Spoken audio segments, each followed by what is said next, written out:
Hello again. Well, I'll finally get around to getting the MIDI done. There's still stuff to do, there's still things that need to be tidied up, but I think it's ready to use. So to use this, you go to songperformer.net. I'm looking at this on a computer. You'll probably look at this at a tablet.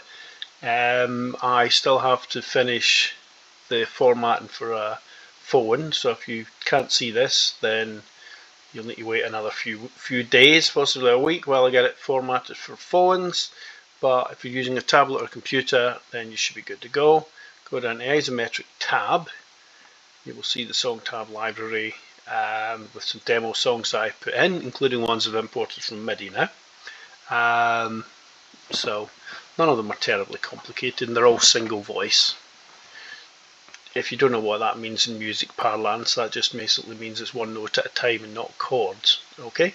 And not like all the drums and bass and synthesizers and everything else that you would see, voice melodies. But it's generally the one that you would use if you were learning something on Geoshred. Okay, so as promised, let me show you how this all flies. So condors fly. So there's a little song that I imported. I'm learning on the flute on Geoshred. I'm not sure if I can't hear this because I'm recording, but you might be able to. So, and that will play away. So if I want to pause this, I can stop this here or just click any of these sections and that will pause it. To play back from a section, click on that section and then press play again. That's it, job done. That's all we need to do there. If you transpose it, you can transpose it, but be aware you can't transpose it beyond what you're, you can see the notes here, so yeah, just like anything else. Right, so let me show you how to do that, how to import one. So you go click on this MIDI here, then select a MIDI file. So I shall select a MIDI file. Okay, the important thing is that some MIDI files will have multiple tracks, others may only have one. You may go in and edit the MIDI that you want to bring in here first, and I suggest you do that sometimes anyway, because you may have large gaps through the song and you only want to learn a particular part, like flute or violin or trumpet or something. Now, what this will do is it will, for example, if I take in the saxophone here, if there was a big gap before this, it will get rid of the gap. So that's a handy feature, but if there's gaps to another phrase within the same song as such, it won't do that.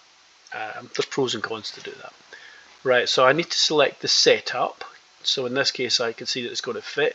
If you're bringing in a song and it doesn't fit, you won't be able to do that. You're going to have to either set up the setup or go into a MIDI editor and fiddle with it till you get it into a range of notes that it's going to fit. So the notes per phrase, this is pretty explanatory. This is just how many notes per phrase as such. So we'll show you that in the editor. So 16, just as a way of managing it. They are not like 16ths in music notation. This is tab.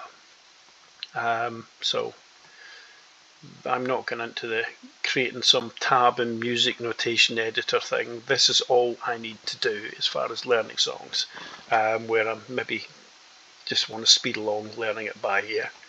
Okay, so that's that song brought in. This here, this little one here is whether or not you hear it. You may not want to hear it as you're playing it.